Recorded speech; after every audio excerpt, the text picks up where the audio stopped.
সম্ভবত 2025 সালে মালয়েশিয়ান সরকার আবারও কোলিং দিতে যাচ্ছেন। তার পাশাপাশি যারা মালয়েশিয়াতে অবৈধ রয়েছে তাদেরকে বৈধ হওয়ার সম্ভবত সুযোগ দিতে যাচ্ছে।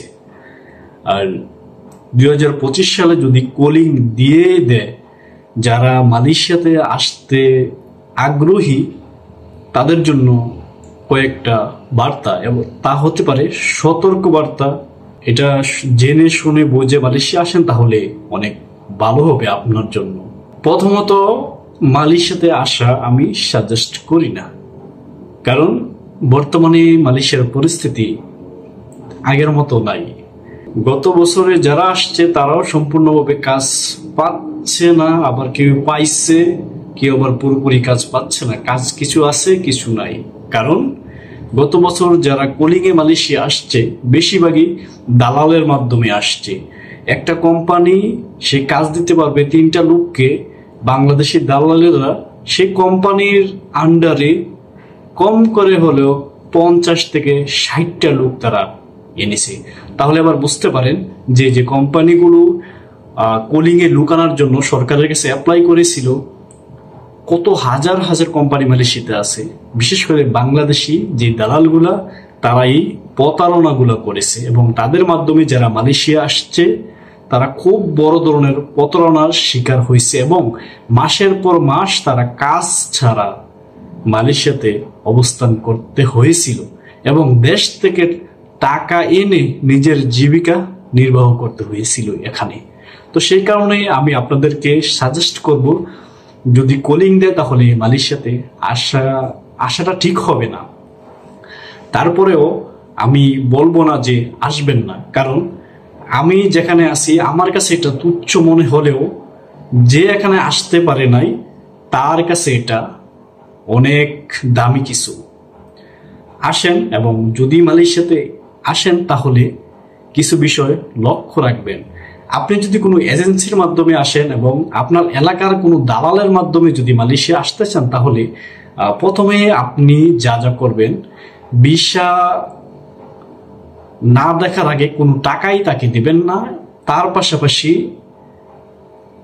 আপনাকে কোন এলাকার কোন কোম্পানির নামে ভিসা দিছে, কোন কোম্পানির আন্ডারে আপনাকে নিবে এবং কোন কোম্পানিতে নিয়ে আপনাকে কাজ দিবে, সেই কোম্পানির সম্পর্কে আপনি একটু খোঁজ খবর নিবেন।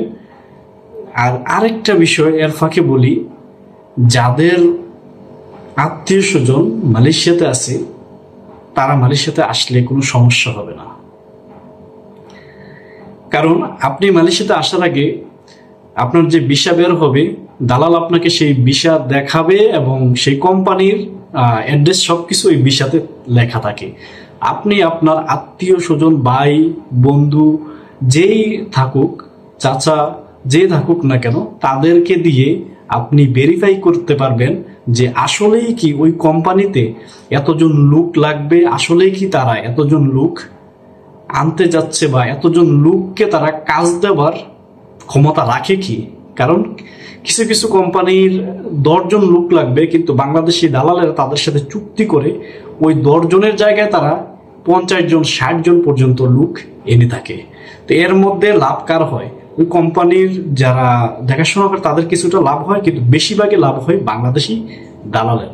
সুতরাং আপনি আসার আগে আপনার আত্মীয় স্বজনদেরকে দিয়ে ওই কোম্পানিতে সবসময় কন্টিনিউ কাজ হয় কিনা, কোম্পানির মানে কি অবস্থা, এটা একটু যাচাই বাছাই করে আপনি দালালকে টাকা দিবেন এবং মালয়েশিয়াতে আসার জন্য একটু করবেন। যদিও ভিসা বের হওয়ার আগেই কোম্পানির সম্পর্কে কিছুই জানা যায় না, তারপরেও একটু বুঝে শুনে তারপরে আসবেন। কারণ আপনি যে টাকাগুলো দিয়ে মালয়েশিয়াতে আসবেন, কম করে হলো 4 থেকে 4.5 লাখ টাকা দিয়ে মালয়েশিয়াতে আসতে হবে আপনাকে, যদি দালালের মাধ্যমে আসেন। কিন্তু আপনাকে কেউ কম টাকায় মালয়েশিয়াতে আনবে না। যদিও মালয়েশিয়াতে আসতে এত টাকা লাগে না, বেশি করে হলেও 1,80,000 টাকা মানে ভাঙে আর কি কোলিং এ আসলে। যেভাবে আসেন, টুরিস্টে আসলে আরো কম লাগে, স্টুডেন্ট ভিসা আসলে আরো কম লাগে। মানে যেখানে 2 লাখ লাগবে তারা এখানে আরো 2.5 লাখ যোগ করে সেই টাকাটা আমাদের দেশের মানুষদের কাছ থেকে তারা নিচ্ছে এবং এনে তাদেরকে ঠিক জায়গায় সঠিক মতে কাজ দিতে পারতেছে না। তাদের সাথে প্রতারণা করা হচ্ছে এবং তারা প্রতারণার শিকার হচ্ছেন এবং মানবতার জীবনযাপন করছেন। কেউ কাজ পাচ্ছে, কেউ কাজ পাচ্ছে না, কেউ কাজ পেয়েও কাজ না পাওয়ারই মতো, কারণ একদিন কাজ থেকে দুদিন কাজ নেই, কখনো কখনো ওভারটাইম তো নাই, বেসিক কাজ পর্যন্ত হচ্ছে না। সুতরাং এখানে আসবেন, যদি আসেন তাহলে একটু বুঝে শুনে আসবেন। গত বছর যারা আসছে সবাই কিন্তু কাজ পায় নাই। তারপরেও বলতেছি, যদি আপনি কাজ না পান তাহলে আপনি ভিসা পাসপোর্ট নিয়ে হয়তো কোথাও চলে যেতে পারেন, তারপর আপনি অবৈধ হয়ে যাবেন। এরপর মালয়েশিয়া এমন একটা দেশ, এখানে প্রতি বছরই, প্রতি মাসেই, প্রতিদিনই অপারেশন চলে। যারা অবৈধ অভিবাসী তারা তাদেরকে ধরে তাদের দেশে পাঠিয়ে দেন। যদিও জেলের মধ্যে অনেকদিন রাখেন, মালয়েশিয়ার জেল খুবই ভয়ঙ্কর, যারা গেছে তারা জানে। আমি আবারও বলতেছি, আমি সাজেস্ট করতেছি না এখানে আসার জন্য, কিন্তু আমি এখানে আছি, আমার কাছে এটা তুচ্ছ মনে হতে পারে, বাট অনেকের কাছে এটা স্বপ্ন। সবাই তার স্বপ্ন পূরণের উদ্দেশ্যে নিজের দেশ এবং দেশের মাটির মায়া ত্যাগ করে, পরিবারের মায়া ত্যাগ করে বিদেশে পাড়ি জমান এবং কিছু টাকা রোজগার করে পরিবার চালানোর জন্যই তার বিটা মাটি বিক্রি করে, কেউ জমি বন্ধক রেখে, কেউ জমি বিক্রি করে, কেউ গরু বিক্রি করে, মানে বলতে গেলে যারা কলিং বিষয়ে আসে তারা মানে খুবই, যে তাদের যে টাকার উৎসটা, এটা জমি জামা সবকিছু বন্ধক রেখে তারা আসেন, কিন্তু এসে দেখেন তাদের সাথে প্রতারণা হচ্ছে, তাদের সাথে প্রতারণা করা হচ্ছে, তারা প্রতারণার শিকার হচ্ছেন। পরিশেষে যেটা বলি, বাংলাদেশি এজেন্ট খুবই ভয়ঙ্কর।